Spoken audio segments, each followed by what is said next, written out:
he broken this ceasefire. He killed our people, and he didn't exchange prisoners. We signed the exchange of prisoners, but he didn't do it.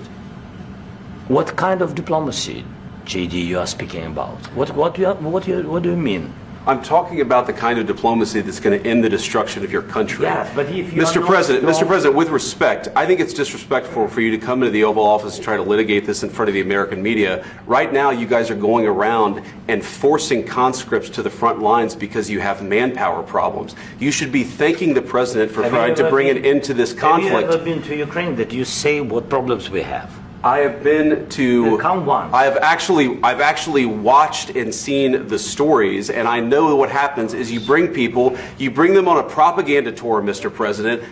Do you disagree that you've had problems bringing people into your military? And do you think that it's respectful to come to the Oval Office of the United States of America and attack the administration that is trying to prevent the destruction of your country? A lot of questions. Let's start from the beginning. Sure. First of all, during the war, everybody has problems, even you, but you have nice ocean and don't feel now, but you will feel it in the future. God bless. You don't know that. God bless. God bless. You will not have a war. Don't tell us what we're going to feel. We're trying to solve a problem. Don't tell us what we're going to feel. I'm not telling you. Because you're in no position to dictate that. Remember this. You're in no position to dictate what we're going to feel. We're going to feel very good. Feel influence. We're going to feel very good and very strong. You will feel influence. You're right now not in a very good position. You've allowed yourself to be in a very bad position, and he happens to be right about it. From the very beginning of the war. You're not in a good position. You don't have the cards right now. With us, you start having cards. But right now, you don't. You're playing cards. You're playing cards. You're gambling with the lives of millions of people. You're gambling with World War III. You're gambling with World War III. And what you're doing is very disrespectful to the country, this country. That's backed you far more than a lot of people said they should have. Have you said thank you once? This entire meeting? No, in this entire meeting, have you said thank you? You went to Pennsylvania and campaigned for the opposition in October. Offer some words of appreciation for the United States of America and the president who's trying to save your country. Please, you think that if you will speak very loudly about the war, He's not speaking loudly. He's not speaking loudly. Your country is in big trouble. Wait a minute. No. You've done a lot of talking. Your country is in big trouble. I know. You're not winning. You're not winning this. You have a damn good chance of coming out okay because of us. Mr. President, we are staying in our country, staying strong from the very beginning of the war. We've been alone, and we are thankful. I said thanks you haven't in been this alone. cabinet, you and haven't not been only alone. in this cabinet. We gave you, through this stupid president, $350 billion. You voted we gave for you your military equipment, and you men are brave, but they had to use our military. Yes. What about if you didn't have our military equipment, if you didn't have our military equipment, this war would have been over in 2 weeks. In 3 days. I heard it from Putin. In 3 days. This is something maybe new. Less. In 2 weeks. Of course, yes. It's going to be a very hard thing to do business like this. Again, I tell you. Just say thank you. I said a lot of times that there are disagreements, and let's go litigate those disagreements rather than trying to fight it out in the American media when you're wrong. We know that you're wrong. But you see, I think it's good for the American people to see what's going on over there. Sir. I think it's very important. That's why I kept this going so long. You have to be thankful. You don't have the cards. Thankful. You're buried there.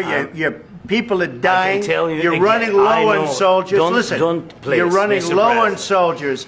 It would be a damn good thing. And then you tell us, I don't want a ceasefire. I don't want a ceasefire. I want to go and I want this. Look. If you could get a ceasefire right now, I tell you, you take it so the bullets stop flying and your men stop getting killed. Of course, we want to stop the war. But you're saying you don't want a ceasefire. But I said to you, I want a ceasefire. With guarantees. Because you'll get a ceasefire faster than an agreement. Ask our people about ceasefire, what they think. That wasn't with me. That wasn't with me. That was with a guy named Biden, who was not a smart person. That was with Obama. It was your president. Excuse me. That was with Obama, who gave you sheets, and I gave you javelins. Yes. I gave you the javelins to take out all those tanks. Obama gave you sheets. In fact, the statement is Obama gave sheets and Trump gave javelins. You got to be more thankful, because let me tell you, you don't have the cards. With us, you have the cards. But without us, you don't have any cards. One more question to Mr. Vice President. I'm sorry, here. It's going to be a tough deal to make because the attitudes have to change. What if Russia breaks ceasefire? What if Russia breaks peace talks? What do you do then? I understand that it's a heated conversation right now. What are you saying? She's asking, what if Russia breaks the ceasefire? What if anything? What if a bomb drops on your head right now? Okay? What if they broke it? I don't know. They broke it with Biden because Biden, they didn't respect him. They didn't respect Obama. They respect me. Let me tell you, Putin went through a hell of a lot with me. He went through a phony witch hunt where they used him and Russia. Russia. You ever hear of that deal? That was a phony Hunter Biden, Joe Biden scam. Hillary Clinton, Shifty Adam Schiff. It was a Democrat scam. And he had to go through that. And he did go through it. We didn't end up in a war. And he went through it. He was accused of all that stuff. He had nothing to do with it. It came out of Hunter Biden's bathroom. It came out of Hunter Biden's bedroom. It was disgusting. And then they said, oh, the laptop from hell was made by Russia. The 51 agents. The whole thing was a scam. And he had to put up with that. He was being accused of all that stuff. All I can say is this. He might have broken deals with Obama and Bush, and he might have broken them with Biden. He did, maybe. Maybe he didn't. I don't know what happened. But he didn't break them with me. He wants to make a deal. I don't know if you can make a deal. The problem is I've empowered you to be a tough guy. And I don't think you'd be a tough guy without the United States. And your people are very brave. But you're either going to make a deal or we're out. And if we're out, you'll fight it out. I don't think it's going to be pretty, but you'll fight it out. But you don't have the cards. But once we sign that deal, you're in a much better position. But you're not acting at all thankful. And that's not a nice thing. I'll be honest, that's not a nice thing. All right, I think we've seen enough. What do you think? Huh? This is going to be great television, I will say that. All right. We'll see what we can do about putting it together.